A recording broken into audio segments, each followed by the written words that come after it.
orang yang nggak tahu kemudian meraba-raba, itu juga namanya apa? Dolan.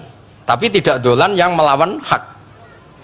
Nah, makanya terus di sarah-sarah disebut dolan itu setingkat mana makun tadri mal kitab walal iman. Muhammad, sebelum kamu dapat wahyu, kami itu tidak tahu iman itu apa, kitab itu apa. Terus Nabi diberitahu. Nah, karena Nabi itu tidak pernah baca, ummiin, barokahnya tidak pernah baca, barokahnya tidak pernah mendengar ilmu-ilmu yang lain. Nabi itu orisinil, sehingga yang masuk ke Nabi itu hanya wahyu. Kalau sampean kan enggak, buku apa saja kamu baca, pengalaman apa saja kamu lakukan, bareng untuk nasihat, kok enak sing wingi.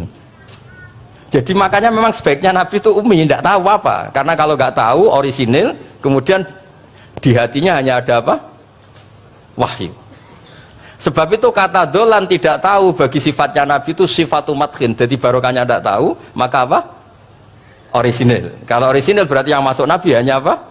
Wahyu, bukan pengetahuan yang lain.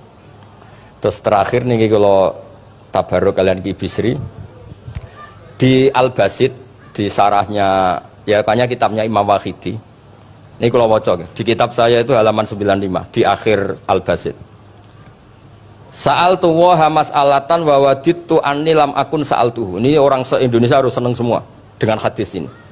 Zakartu rusula rabbi fakultu sakharta li Sulaiman ar-rih wa kallam taba'dahum.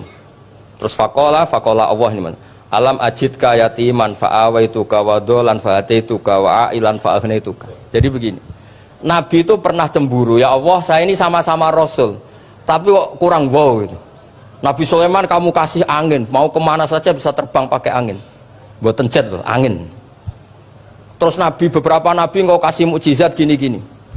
Ternyata Allah itu menjawab, ini kata Nabi Muhammad SAW, saya itu pernah tanya sama Allah dan akhirnya saya agak suka kalau saya pernah tanya itu. Ternyata yang sama Allah dijawab, Muhammad kamu kecil tuh yatim, dirawat oleh paman kamu. Kamu dulu nggak ngerti Quran, nggak ngerti papa, tak ngertikan Quran. Kamu dulu miskin, kamu sekarang kaya, punya papa. Artinya apa? Ternyata nikmat untuk Nabi kita yang Sayyidul Awwalin wal Akhirin, nikmat-nikmat keseharian. Dulu kita tidak punya uang, sekarang punya uang. Dulu kita tidak nikah, sekarang nikah. Dulu tidak punya rumah, sekarang punya rumah. Artinya apa? Ketika Nabi, dalam tanda kutip, Nabi itu iri, Nabi Sulaiman dikasih angin, dikasih apa? Ternyata Allah jawab ada nikmat yang lebih besar dari itu, yaitu nikmat-nikmat keseharian. Dan akhirnya Nabi ngendikan wawaditu anilam akun sa'altu, saya itu suka andikan nggak pernah tanya itu sama Allah.